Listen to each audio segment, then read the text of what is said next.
Okay, normally मैंने एक चीज़ notice की, हम सबकी ये प्रॉब्लम है कि हम 3-4 दिन तो सेम चार्ट अच्छे से फॉलो कर लेते हैं, देन एक पॉइंट ऑफ टाइम पे हमें आकर के प्रॉब्लम होना शुरू हो जाती है। मे बी हमें बोरिंग लगने लगता है या फिर हम उसको फॉलो नहीं कर पाते पूरी तरह से, ये प्रॉब्लम होती है। ऐसा होता है? प्लीज़ रेज योर हैंड जिन जिन के साथ ये प्रॉब्लम होती है। 1-2 दिन तो कर पाते हैं, फिर हमें बोरिंग लगता है ना? ऐसा होता है? मोस्टली ऐसा होता है। नहीं संदीप दादा, ऐसा नहीं होता? हाँ, तो कुछ और रीज़न होगा।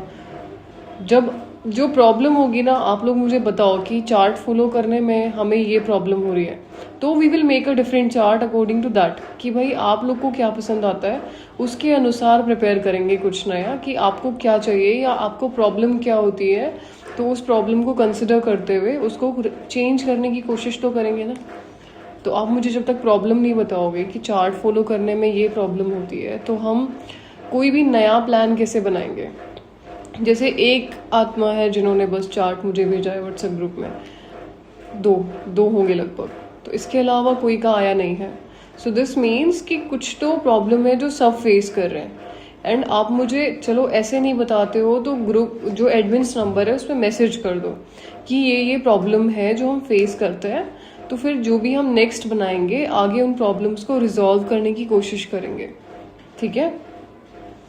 बाकी लास्ट क्लास कहाँ तक हुई थी? सीडी वाला चित्र हमने समझाया था। 7 डेज का कोर्स चल रहा है जिसमें लास्ट हमने सीडी वाला चित्र समझा था।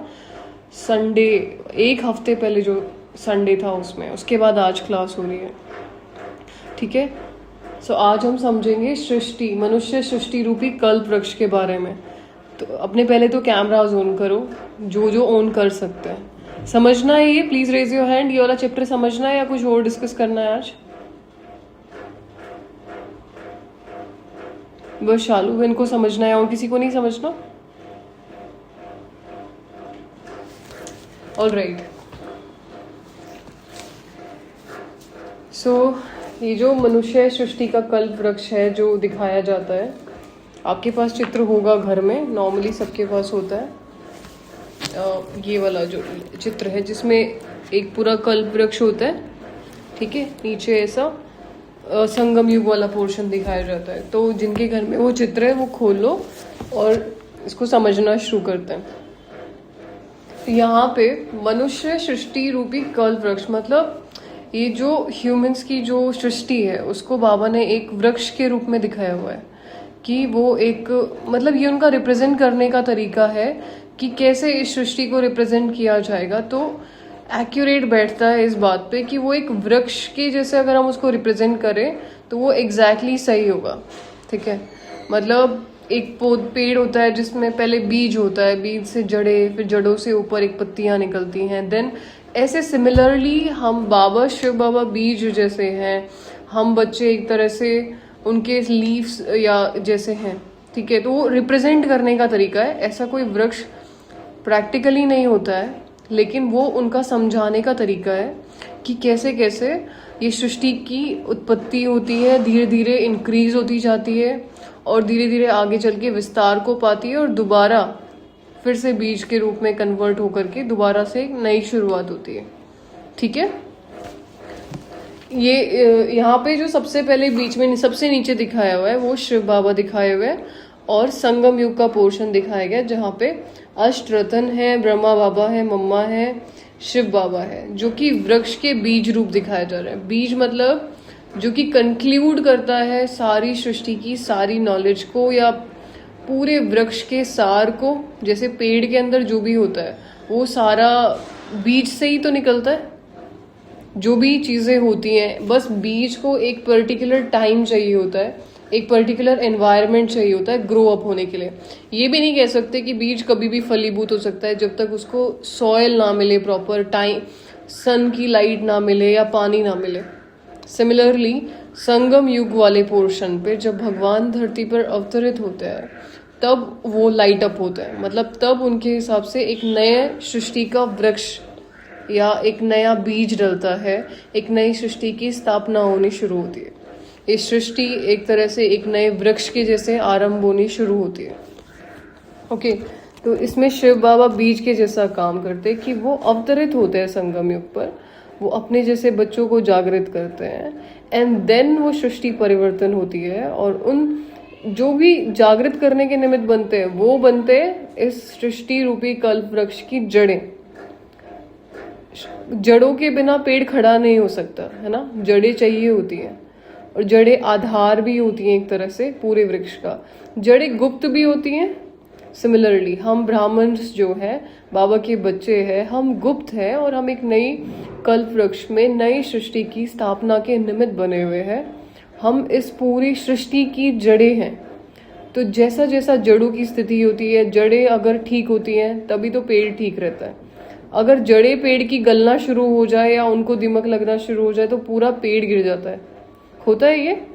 जैसे हमने पहले नोटिस किया बचपन में जब हम गांव में रहते थे, वहाँ शीशम के पेड़ बहुत ज़्यादा होते थे, पर अभी एनवायरनमेंट ऐसा हो गया है, या तो कहें कि प्रकृति की स्थिति ऐसी हो गई है कि शीशम के पेड़ों पे वहाँ पे सब जगह दीमक लग जाती है, और शीशम के पेड़ उपजना बहुत कम हो गए, एटलीस्ट उस पोर्शन में जिस तरफ हम रहते हैं। तो वहाँ पे मिट्टी में ही कुछ ऐसा हो गया है कि वृक्ष वो वाला उगता ही नहीं है, या बड़े बड़े वृक्ष भी गिरने लग गए हैं क्योंकि पेड़ों में जड़ों में दीमक लग जाती है। तो वृक्ष चाहे कितना भी बड़ा हो, लेकिन अगर जड़ों में ही दीमक लग जाएगी तो बड़े से बड़ा पेड़ गिर जाता है।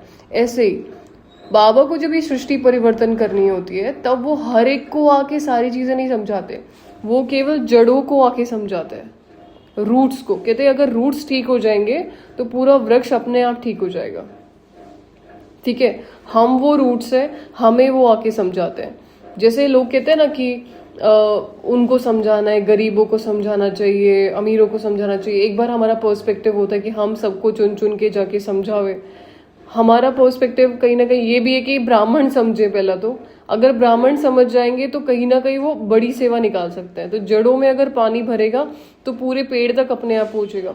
एक पर्टिकुलर कम्युनिटी को हम पावरफुल बनाए, जैसे कोई पर्टिकुलर कम्युनिटी को हम निकालने की कोशिश करें, इससे बेहतर है पहले ब्राह्मणों को इतना स्ट्रांग बनाओ कि एक बच्चा जाकर के कम से कम 1000 आत्माओं को निकाल के लेके आए या उनकी सेवा करने के निमित्त बने।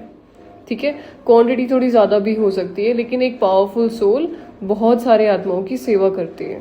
ओके, सिमिलरली यहाँ जड़ों में पानी देते हैं वो आकर के, हम लोग को ज्ञान देते हैं, हमें आकर के स्थापना करते हैं, हमें आके नॉलेज समझाते हैं, हमें आकर के वो ज्ञान देते हैं, और हम वो चीज़ को धारण भी करते हैं, और हम उस चीज़ को परिवर्तन करने की कोशिश भी करते हैं। ठीक है, तो जड़े हो गए हम ब्राह्मण्स। एंड देन उसके बाद एक जो नए सृष्टि की वृक्ष में से जो फर्स्ट लीफ कहते हैं, पहली दो जो पत्तियां होती है वो कहते हैं राधा और कृष्ण, वो जो लीव्स कहलाते हैं। एंड देन उसके बाद लक्ष्मी नारायण को क्या दिखाया गया है, इनका जो सबसे मेजर आधार है, स्टीम कह सकते हैं, बीच का जो पोर्शन शुरू होता है, पेड़ जहाँ से तना जिसको कहते हैं, आधार है हम लोग ही, हम ही जा करके वो पेड़ का तना बनता है, जो देवी देवताएं होंगे। लेकिन जो आदि में उतरने वाले होंगे वो बनते हैं पेड़ का नीचे वाला बेस, जो मोटा सा तना होता है, बेस जो सबसे बड़ा कह सकते हैं कि जड़ों के बाद जो आधार होता है।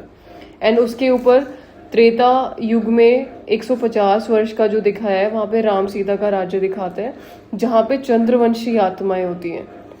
तो वो पेड़ के ऊपर वाला आधार हो गए, मतलब पहले हो गई जड़ें, फिर तना, एंड उसके बाद ऊपर वाला तना। एंड अभी डालियां निकलना शुरू होती हैं, जिसके अंदर मेजर, जैसे ये होता है ना, पेड़ में कुछ मोटी मोटी डालियां हैं, बाकी सारी छोटी छोटी डालियां हैं। सिमिलरली यहाँ पे जो मोटे मोटे मेजर डालियां निकलती हैं वो ये होती हैं। जैसे फर्स्ट जो डालियां निकलती है उसमें होता है इब्राहिम धर्म। हम हमेशा से बेस रहेंगे, बीच का जो तना होता है, हम अगर सूर्यवंशी है, फिर हम चंद्रवंशी भी है, फिर हम भले भक्ति भी कर रहे हैं, और फिर अभी हम लास्ट में भारत में ही है, तो हमारा मेजर रोल वही होता है। लेकिन डालियां अर्थात जो दूसरे धर्म वंश की आत्माएं आना शुरू होती हैं, जो उससे संबंधित ज्ञान देती हैं, और जो कि ये कह सकते हैं कि पेड़ का श्रृंगार भी बढ़ाती हैं कहीं ना कहीं।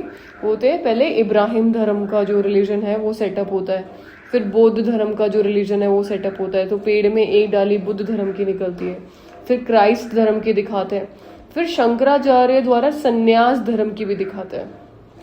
एक सबसे बड़ी चीज जो यहाँ सीखने की है कि संन्यास को वैसे कोई धर्म नहीं समझा जाता, लेकिन बाबा सन्यास को धर्म कहते हैं कि सन्यास भी एक पर्टिकुलर धर्म है, सन्यास धर्म, जो कि शंकराचार्य द्वारा सेटअप होता है। ओके, हाँ गायत्री बहन, यही वाला लेटर है ना, यही वाला चित्र है। सो इसके अंदर फिर मुस्लिम धर्म की एक डाली दिखाते हैं कि जो मोहम्मद द्वारा मुस्लिम धर्म की स्थापना हुई और इब्राहिम के द्वारा इस्लाम धर्म की सेटअप हुआ। अब यहाँ पे दो अलग अलग रिलीजन्स के रूप में इनको दिखाया गया है, जबकि मुस्लिम धर्म वाले शायद समझते कि ये एक ही रिलीजन है, पर बाबा कहते हैं ये दो रिलीजन्स है। ओके, एक गुरु नानक द्वारा सिख धर्म की स्थापना हो रही है और कलयुग के लास्ट में बहुत सारे मठ पंथ निकले हुए हैं। मठ पंथ क्या होते हैं? एक पर्टिकुलर धारणा करने वाले, जैसे अक्षरधाम घूमा है किसी ने, वो एक पर्टिकुलर मठ है, वो एक तरह की अलग से धारणाएं करते हैं, पर वो धर्म नहीं है, उसको मठ कहते हैं कि आइडियोलॉजी है, एक आइडियोलॉजी है, डिफरेंट यूनिक आइडियोलॉजी, जो कि सृष्टि के कल्याण के लिए निमित्त बनता है, लेकिन उसको मठ कहते हैं। ठीक है, वो धर्म इतने बड़े लेवल पे नहीं आया कि वो धर्म बन जाए। ऐसे ही कुछ पंथ भी होते हैं सिमिलरली मठ के जैसे, कोई विशेष प्रकार की आइडियोलॉजी धारण करने वाले, उनको पंथ कहते हैं। ठीक है, तो ये हो गए बहुत सारे टालियां इसके कल्प वृक्ष के, जो कि बाबा की सृष्टि जो कि बाबा का सृष्टि का कल्प वृक्ष है, उसके ये टालियां हो गए पेड़। जिसके ब्रह्मा कुमारी की आइडियोलॉजी है क्या? ब्रह्मा कुमारी की आइडियोलॉजी है। आइडियोलॉजी नहीं है, हम आधार हैं इस वृक्ष का। और जब हम ये बोलते हैं ना, हम ब्राह्मण जब बोलते हैं ब्रह्मा कुमारी, वो साउंड करता है कि हम किसी और अलग आइडेंटिटी की बात कर रहे हैं। हम ही है ब्रह्मा कुमारी। तो बोलो अपना घर भी कोई आइडियोलॉजी है? नहीं, हम लोग आधार हैं इस वृक्ष का। ठीक है, हम ब्रह्मा कुमारी धर्म का, ब्रह्मा कुमारी मतलब अगर ज्ञान के अगर कंपेयर किया जाए तो ब्रह्मा कुमारी धर्म तो नहीं है। हम धर्म नहीं है, मतलब एक तरह से कह सकते हैं कि हम धर्म भी हैं हम, लेकिन ये बेसिकली फैक्ट है, ये सत्यता है इस सृष्टि की, जो कि आधार बनती है और जो कि आगे चल करके देवी देवताएं बनते हैं। ठीक है, धर्म भी होता है, इसको कह सकते हैं आदि सनातन देवी देवता धर्म, जो कि सनातन धर्म है एक तरह से, जो कि इटर्नल है, खत्म नहीं होता कभी भी। हम तो ब्राह्मण है ना, ब्रह्मा कुमारी तो वो समझाने वाली बात होगी, वर्ण है ये, जैसे 4 वर्ण है ना, शूद्र ब्राह्मण वो सारे, तो ये वर्ण हो गया, ना ये धर्म है ना ये पंथ है। हम बेस हैं बेसिकली, या हमारे बिना मठ, जैसे क्या होता है ना कि अगर एक डाली ना हो तो भी चलेगा, एक तरह की आइडियोलॉजी ना हो तो भी चलेगा, लेकिन अगर पेड़ का बेस ही ना हो, तो वृक्ष की आधार ही ना हो तो नहीं चलेगा। ठीक है, किसी और रिलीजन के बिना या किसी और पर्टिकुलर धारणा वाले लोगों के बिना दुनिया चल सकती है, लेकिन हम जो कि आधार है इसका, जो कि बेस है, जो कि जड़े है, उसके बिना नहीं चल सकता।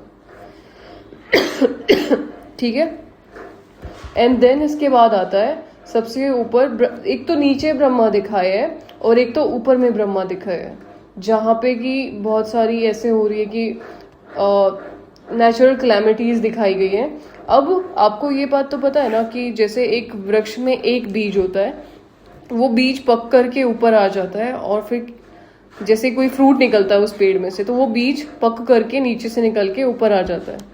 सिमिलरली ब्रह्मा नीचे भी हैं बेस में जो है, लेकिन ऊपर भी ब्रह्मा दिखाए हुए हैं।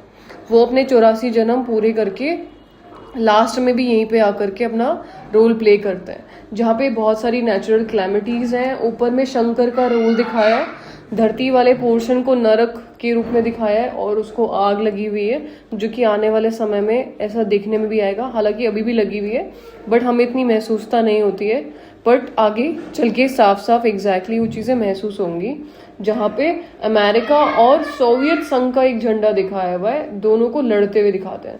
तो सोवियत यूनियन में रशिया और ये वाला पोर्शन सारा आता था, रशिया से रिलेवेंट जो भी है आसपास उसके देश, अभी तो विभाजित हो गया तब रशिया कहलाता है, लेकिन पहले सोवियत संघ कहलाता था। तो उस पर्टिकुलर पोर्शन के जो भी आत्माएं होंगे, उन दोनों का आपस में ऐसे दिखाते कि 3rd वर्ल्ड वॉर टाइप्स होगी, और नेचुरल क्लैमिटीज भी होंगी, और भारत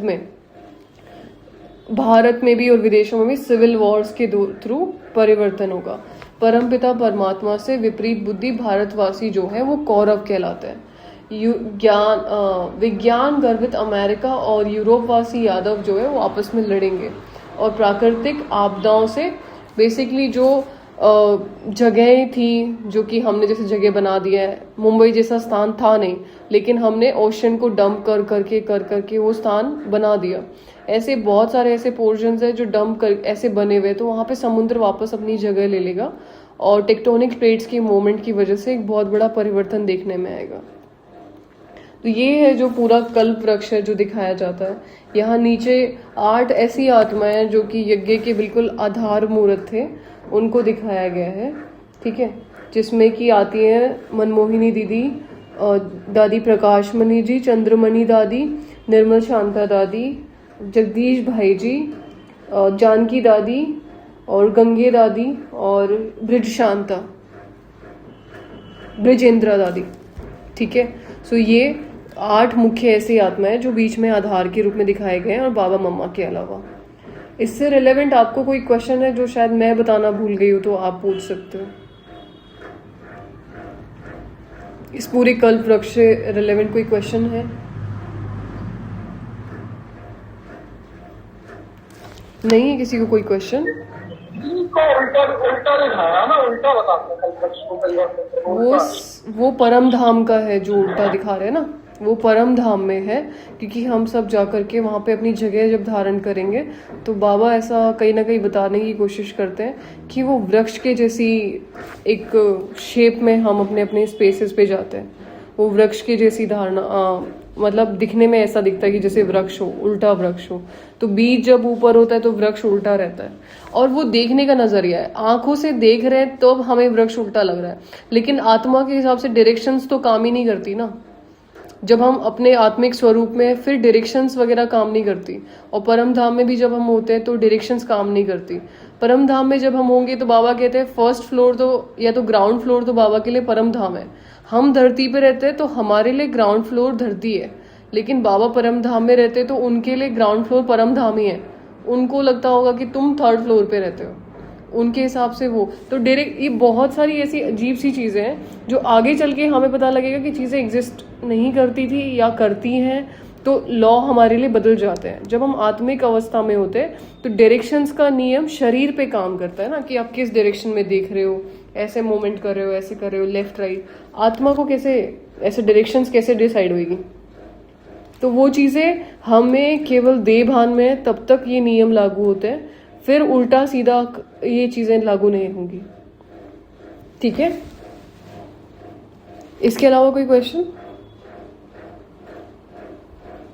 कल्प वृक्ष से रिलेटेड? नहीं, तो बहुत सिंपल, जितना चीज़ें सिंपल यहाँ दिख रही है उतनी चीज़ें सिंपल है नहीं। बहुत सारी ऐसी चीज़ें हैं जो कि हमें आगे और चल के समझ में आएंगी, लेकिन फिलहाल हमें ये समझ लेना चाहिए कि मोटा मोटा क्या रोल है यहाँ पे। यूनिक क्या क्या था? एक तो संन्यास धर्म वाली बात है जो कि अलग लगती है मुझे, कि संन्यास भी एक धर्म है। चाहे बुद्ध धर्म सेटअप जरूर हुआ था, लेकिन उसके बाद शंकराचार्य, बाबा कहते हैं कि इन लोगों ने बहुत मेजर रोल प्ले किया था। सन्यासियों ने उस समय पृथ्वी को आकर के थामा था। इसका मतलब ये होता है कहीं ना कहीं वाइसेस की वजह से, और वो भी लस्ट जैसे वाइसेस की वजह से पूरी दुनिया डिग्रेडेशन पे आ जाती है। और बाबा कहते हैं अगर सन्यासियों ने सन्यास लेना शुरू नहीं किया होता तो इतना समय भी धरती टिक नहीं पाती जितना कलयुग के एंड तक टिक गई। ठीक है, तो कहीं ना कहीं उनका बहुत बड़ा रोल दिखाया जाता है, पर वो रोल उनसे ज़्यादा बड़ा, हमसे ज़्यादा बड़ा नहीं है। यहाँ पे हम ये मेजर धारणा सबसे पहले ब्रह्मचर्य की करते हैं, और ये हमारे लिए बहुत इजी है। और संन्यास धर्म में इसको सबसे बड़ी धारणा बताया जाता है, जो कि उनके लिए टफ भी होती है।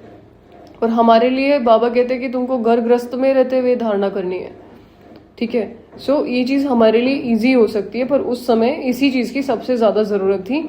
और यहाँ पे भारत में भक्ति का समय दिखा रहे हैं उस वक्त की भक्ति बहुत चल रही है, लेकिन फिर भी संन्यास धर्म की आवश्यकता पड़ी, क्योंकि भक्ति में पवित्रता इतनी धारण नहीं करते। लेकिन सन्यासी लोग का मेजर, आजकल जो सन्यासी हो रखे हैं वो तो खैर ऐसा बोलते हैं कि हम बाबा भी बनेंगे, हम तो शादी भी करेंगे और हम तो सब कुछ, तो उनको आई डोंट नो कि लोग क्यों, मतलब उनके पास कुछ रिद्धि सिद्धियाँ हो सकती हैं, इसीलिए छोटी छोटी विशेष को पूरा कराने के लिए लोग उनको मान्यता रखना शुरू कर देते हैं। उनके पास होती तो है कुछ ना कुछ पावर्स, पर बाबा कहते हैं वो रिद्धि सिद्धि से कल्याण नहीं हो सकता, विश्व का परिवर्तन नहीं हो सकता।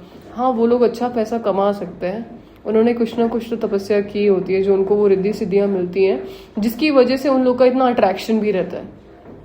ठीक है, लेकिन बाबा कहते हैं कि अब जैसे एक मैजिशियन है, वो कुछ मैजिक दिखा रहा है छोटी छोटी चीज़ों का, ऐसा हो गया वैसा कर दिया, बोल को इधर से उधर गायब कर दिया, लेकिन उस मैजिक का फायदा क्या है? बाबा कहते हैं सबसे बड़ा मैजिक आके मैं करता हूँ, तुमको देवी देवता बनाता हूँ, तो तुम जिनकी पूजा कर रहे हो तुमको वही बनाता हूँ, और इससे तो किसी का फायदा भी है ना।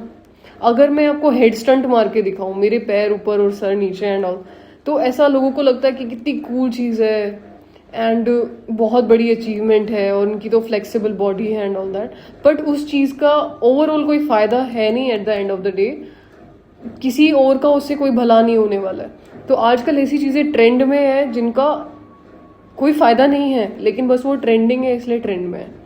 मुझे लगता है कि हमारी धारणाएं जो होती है, हमारा जो माइंडसेट है, हमारा जो बदला हुआ दिमाग है, वो ट्रेंड पे होना चाहिए कि एक अच्छी आइडियोलॉजी कैसे रखें, एक डिफरेंट लाइफस्टाइल कैसे रखें, सब चीज़ें कर्म में आते हुए एक यूनिक पर्सनालिटी कैसे होती है, कर्म करते हुए आत्माभिमानी जो रहते हैं।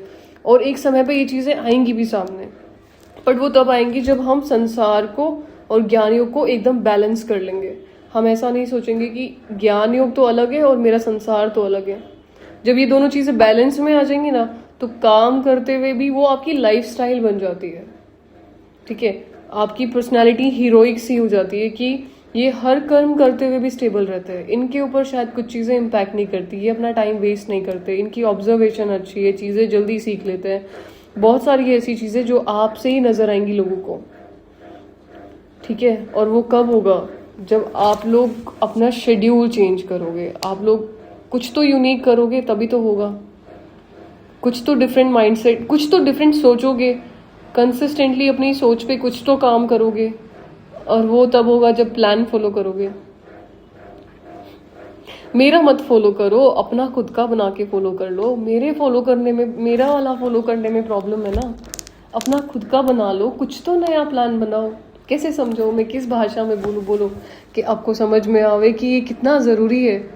कल को अभी देखो, एक हफ्ते क्लास नहीं हो पाई, ठीक है, कभी भी क्लासेस बंद हो सकती हैं, किसी का भी कोई भी प्रॉब्लम हो सकती है, कुछ भी बंद हो जाएगा, फिर आपको कौन समझाने आएगा ऐसे रोज? बताओ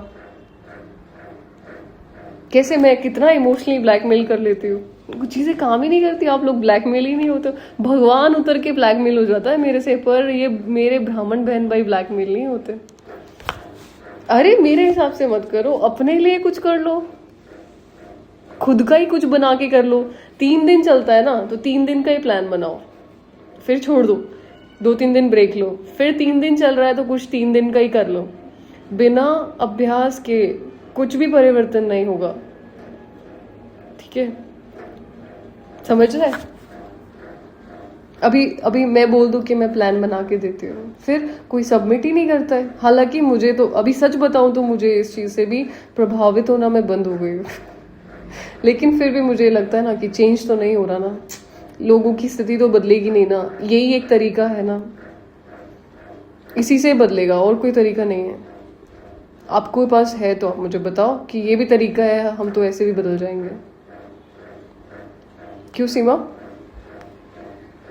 ओम शांति। ओम शांति। है ना, आप लोग प्लान बनाओ भाई, आप लोग यूथ हो, मेरे एज के हो लगभग, सब मिलके कुछ करेंगे तब तो कुछ होगा ना। अभी डेली क्लास हो करके भी क्या ही बदल जाता है।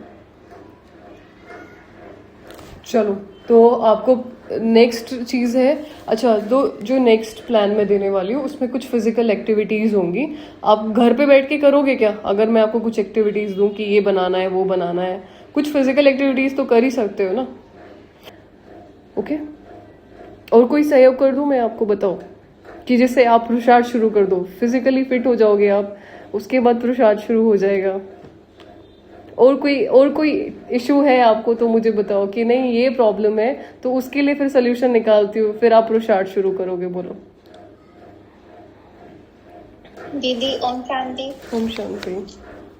कि मुझे कई बार जो ऐसे समझ में आया है कि नहीं हो पाता है, तो मतलब उसका एक रीज़न ये समझ में आया है कि मुझे ऐसा लगता है कि मतलब मुझे ना काइंड ऑफ अर्जेंसी नहीं होती ना, तभी वो हर चीज़ डिले होता है। जैसे कि अगर मान लो मेरा एग्ज़ाम है और वो पास में है, तो वो माइंड अपने आप प्रॉपर पढ़ाई करेगा, और मान लो दूर है तो वो डिले करता रहता है। तो मेरे साथ ना इसमें यही हो रहा है बेसिकली। इस वाली पढ़ाई में वो तो चलती है अच्छे से, लेकिन इसमें यही होता है कि काइंड ऑफ अर्जेंसी नहीं होती है माइंड में, इसीलिए वो नहीं हो पा रहा है। ओके सीम Disha, let me just create the urgency for you. So देखो, आप परेशान तो रहते हो ना किसी ना किसी चीज़ को लेके, चाहे पढ़ाई को लेके, चाहे घर में रह करके, चाहे कहीं बाहर रह रहे हो, चाहे कोई ना कोई छोटी छोटी प्रॉब्लम्स तो होती रहती है ना। जी दीदी। सुकून तो नहीं, ऐसा सुकून तो नहीं लगता ना कि बस बिल्कुल अमेजिंग सी हो गई है लाइफ। नहीं, नहीं लगता। This is a kind of urgency. कब तक ये लाइफ चलेगी? मतलब इस चीज़ को ठीक करने के लिए तो काम कर रहे हैं ना, कि एक स्टेबिलिटी आ जाए, सुकून सा आ जाए। मतलब कुछ भी हो रहा हो लेकिन मेरे पास सुकून आना चाहिए, मुझे हलचल ना हो। This is a kind of urgency ना, कि मेरी लाइफ स्टेबल नहीं है बचपन से अभी तक। मैंने कितना कुछ कर लिया but I am not feeling. जो मुझे अचीव करना है दैट्स अ डिफरेंट थिंग, मैं अचीव कर लूँगी, समय के साथ मैं अचीव कर रही हूँ या मैं उस पर काम कर रही हूँ। लेकिन फिर भी मुझे अभी भी तो स्टेबलाइज रहना चाहिए ना। एक स्टेबल माइंड ज़्यादा अचीवमेंट्स करेगा ना, तो वो स्टेबल नहीं है और वो तो अचीवमेंट्स के बाद भी स्टेबल नहीं होगा। And this is a kind of urgency कि आपको अभी करना पड़ेगा, बाद में तो आप ज़्यादा बिजी हो जाओगे। जी दीदी। ठीक है, तो ये सोच करके कि मुझे स्टेबल होना है, और इसका टाइम कभी नहीं आएगा। ऐसा कभी आपको लगेगा नहीं कि बस मेरे को अभी ये करना है। ये आपका एक खुद के लिए होने वाला काम है। मतलब बाकी सारी चीज़ें हम कहीं ना कहीं दूसरों के लिए ही करते हैं, पर ये एक है जो स्वयं के लिए आप करते हो। एक चीज़ जो आपकी पर्सनल है, आपके खुद के लिए है, आपका इससे भला होगा, दूसरों का भी होगा, लेकिन आपका सबसे ज़्यादा होता है। ठीक है, तो ये खुद के लिए एक चीज़ ज़रूर जीवन में करनी चाहिए। पुरुषार्थ कहते हैं इसको। एक स्टेबिलिटी आती है लाइफ में। कल को कुछ बनना भी है ना, तभी भी एक स्टेबल माइंडसेट के साथ बने हुए ही तो हम अच्छा काम करेंगे। अब मैं बन गई हूँ लॉयर, अब मुझे आता हो गुस्सा, मैं तो हज़ारों का नुकसान कर दूँ इसमें। क्योंकि लॉयर आने के बाद, लॉयर बनने के बाद अगर आपको गुस्सा आ रहा है तो आप तो बहुत ज़्यादा डिस्गस्टिंग पर्सन बन सकते हो। ऐसे ही आप कुछ भी बनोगे फ्यूचर में, अगर आपका खुद के ऊपर कंट्रोल नहीं है, खुद के सेंसेस कंट्रोल में नहीं है, या आप वो बन के भी खुश नहीं हो, तो दैट इससे ज़्यादा वर्स्ट कुछ नहीं हो सकता। मतलब इसीलिए अभी खुद को स्टेबलाइज कर लो, and this is a kind of urgency. Alright जी दीदी, आ गया समझ। ऑलराइट। पूजा बहन ने हाथ क्यों उठाया, बताइए। अभी पुरुषार्थ के रिगार्डिंग ही मैं चाहती थी कि क्या 1 वीक का कोई भट्टी का प्लान कर सकते हैं? ऑफ कोर्स प्लान कर सकते हैं। हाँ, क्योंकि उसमें तो मैम बैठना ही है, आपको करना ही है, खुद से प्रॉमिस कर रहा है कि आपको करना ही है पुरुषार्थ। चलो ठीक है, रिगार्डिंग कुछ मैं आपके लिए, इवन पूजा बहन कह रही है तो सबके लिए 1 हफ्ते की भट्टी हम प्लान करते हैं, और कुछ इंटरेस्टिंग होगा, सभी करेंगे। सारे हाँ हाँ कर देते हो बाबा के जैसे। मैं बाबा हूँ क्या, मुझे क्या इम्प्रेस करने में लगे हो? जैसे उनके सामने ऐसा जोर से हाथ उठाते हैं कि हम करेंगे हम करेंगे, कोई करके नहीं आता है। दीदी ये बात बिल्कुल सही है। अगर प्लान करेंगे योग भट्टी का तो सारे करेंगे, सारे करेंगे, नहीं कोई नहीं करेगा। है सबके। दीदी आप नहीं दीदी, एक्चुअली मेरा तो बाबा तो निश्चय है नहीं, कि बाबा तो करूंगी। प्रत्यक्ष कर रहे हैं ना। बाबा को प्रत्यक्ष तो कर रहे हैं, लेकिन शालू बहन की बात और पूजा बहन की बात बिल्कुल सही है कि हम करेंगे तो करेंगे ना। फिर सारे करोगे तो फिर कुछ प्लान करूँ। अभी मैंने खुद भी अभ्यास किया। कल का लास्ट अभ्यास था, मैं आत्मा फरिश्ता हूँ। ठीक है, जो कर रहे थे उनको पता होगा, 15 डे का लास्ट का ये था। I was doing that, but see no one was doing that. और ये एक तरह की भट्टी ही होती है, छोटी छोटी। बस इस बार थोड़ा कुछ यूनिक करेंगे। ठीक है, कुछ तो आपको अलग मिलेगा इसके अंदर, ताकि आप सब थोड़ा और इंटरेस्ट से कर सको। ऑलराइट, मैं एक प्लान बना लेती हूँ आज बैठ के।